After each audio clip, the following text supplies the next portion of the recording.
Well, Nancy, thank you very much for that. When I first came here at the beginning of the research for this book, Nancy and I had 3 or 4 days, not quite charging on horseback up the Bibaru Heights, but going up there in a truck or in a taxi.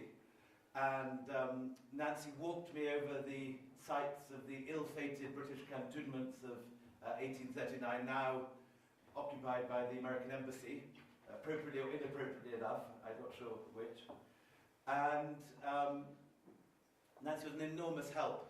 In any project, there are various things you succeed in doing and things which you fail to manage. And the one biggest regret I have, I think, with this project was that we never managed to excavate Nancy's 11 boxes of material from South Carolina with all her research from her book, which would have been, I'm sure, a far finer book in every way than mine, as I know almost nothing about Afghanistan, or certainly before I began this project, which would have contained all Louis and Nancy's deep knowledge of this country and deep love of this country, is still sitting in a box somewhere in Carolina, I think. So some future researcher will have the pleasure of using all that material.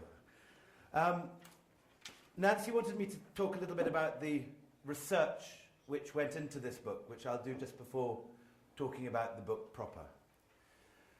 The first Anglo-Afghan War, 1839 to 42, is of course remembered in Britain as the greatest imperial disaster that the British Empire ever faced, until 100 years later, in 1942, when Singapore fell to the Japanese. In 1842, the army that the British had marched up into Afghanistan was not just defeated, but utterly destroyed. On the 6th of January, 18,000 men, women and children left the cantonment in Kabul. 8 days later, only one man made it through to Jalalabad, Dr. Bryden on his horse. Everyone else was either killed, captured, or enslaved. It was a complete catastrophe. And this happened, it must be said, at the very peak of British world power. This war coincided, as chance would have it, with the high watermark of British economic dominance of the globe in the 19th century. By the 1840, Britain, there are different ways of calculating it, but scholars estimate probably 45% of world's GDP was dominated by the British Empire.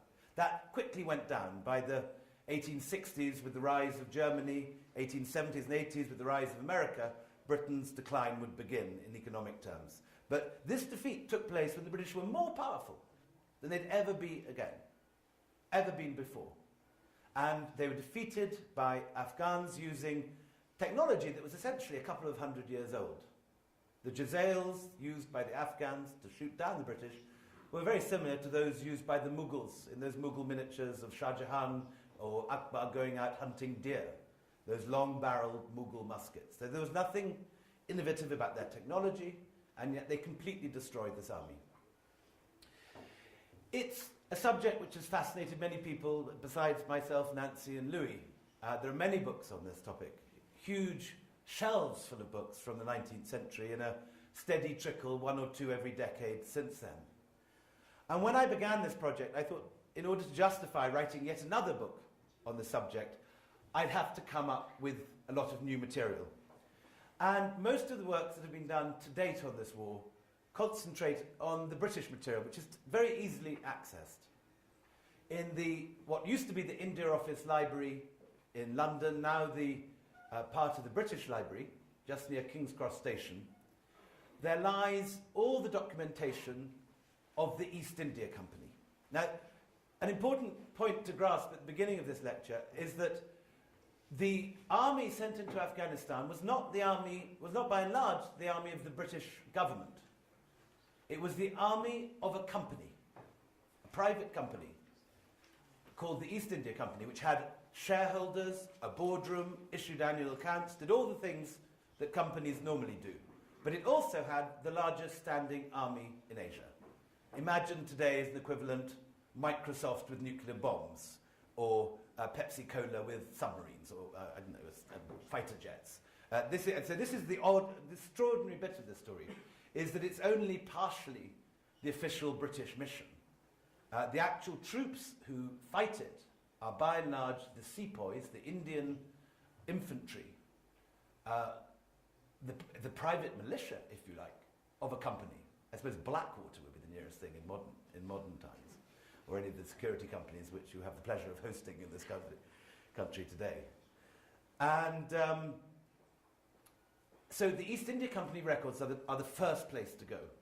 They're easily accessed, beautifully catalogued, lie the records of everything that they got sent in London. There's also a wonderful collection in an institution in London called the National Army Museum, which contains all the regimental records of the British Army, plus has collected over the years many diaries and letters of individuals involved in this war. And they're very exciting to call up from the stacks because many of them are covered in blood or just stop halfway through the retreat. Some of them were plucked from the fingers of skeletons the following spring when someone, they find a corpse with a diary still in some jacket pocket when the snows melted at the beginning of spring, and somehow it got home to England, sat in an attic for 100 years, then some descendant would give it to the library in the last 20 or 30 years. So you pull up these things which have incredibly dramatic stories in themselves, and sitting in a modern library under a light, you open it up, and you're possibly the first or second person to read this, since maybe it's a love letter home to some girlfriend that this soldier has promised to marry when he comes home, and you see that this is the last letter that you know from another source that he gets shot dead the following day or something. And these are very moving documents to look at.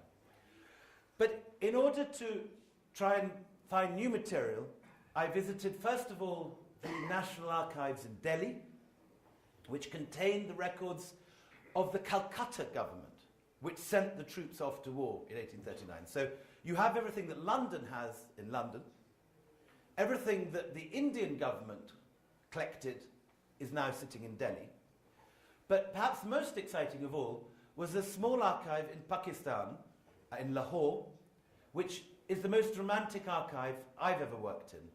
I don't know how well you know your Hindi cinema here, but one of the great classics of Hindi cinema is Mughal-e-Azam, the wonderful film with the dancing girl who the Emperor Jahangir falls in love with, and the father, Akbar, walls her up because he doesn't want his son to marry a dancing girl. When Jahangir became the emperor, he took the skeleton of this girl out of the wall and built a magnificent tomb for her in the centre of Lahore. That tomb is now the archives. And you sit beside her sarcophagus, inappropriate as it might be in many ways, researching here. And that archive contains the records of the first spy master. If you know your James Bond films, the British Raj equivalent of M sitting in London. And his records are, this guy is Claude Wade. He was the British resident in Ludhiana, which was the northwest tip of British territory in the 1840s. And he was the guy who was training up Indian carpet sellers to go and spy on Afghanistan, to make maps, to record conversations. Some of these spies were secret agents, literally. They were pretending to be carpet sellers or traders, but were sending back information. Others were openly, something which doesn't really exist anymore, news writers. You had an institution in the 19th century in this part of the world whereby two courts which had relations with each other would send a news writer to each court who would send back letters. And it was a way of trust building between two courts.